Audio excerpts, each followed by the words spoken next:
Inilah 5 pulau indah tapi terlarang di Indonesia. Dan nomor 1 membutuhkan izin resmi dari BKSDA untuk mengunjunginya.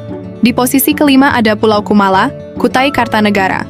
Terletak di tengah Sungai Mahakam, pulau ini pernah menjadi kebanggaan wisata Kalimantan Timur.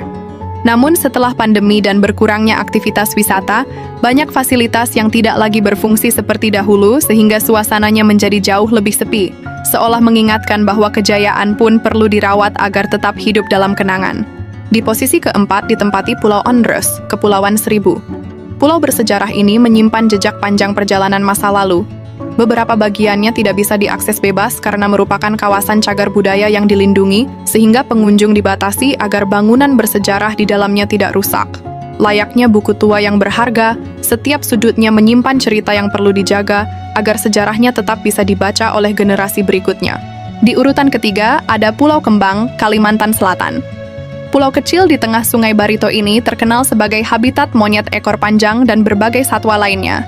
Untuk menjaga kelestarian alam dan melindungi kehidupan satwa liar, akses ke beberapa area dibatasi.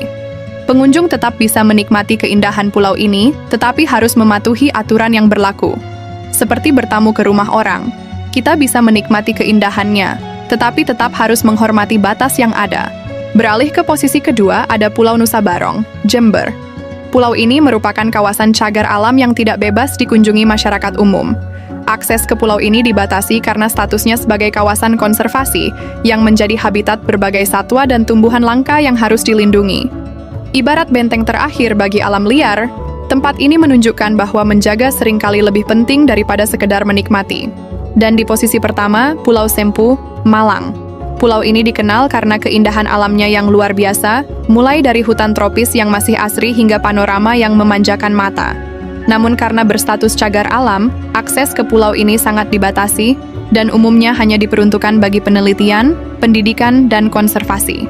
Keindahannya bagaikan permata langka yang tersimpan dalam kotak kaca, tetap memukau karena dijaga dengan penuh kehati-hatian. Dari Pulau Kumala hingga Pulau Sempu, kita belajar satu hal sederhana. Tidak semua tempat yang indah harus kita miliki atau datangi sesuka hati.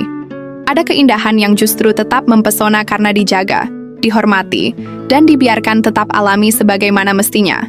Karena pada akhirnya, bentuk penghargaan tertinggi terhadap keindahan alam bukan dengan cara memiliki, melainkan menjaga dan memastikan agar tetap lestari. Sebab, ketika manusia belajar menghormati alam, alam akan terus menghadiahkan keajaiban yang tak ternilai bagi generasi hari ini maupun generasi yang akan datang. Setuju nggak, guys?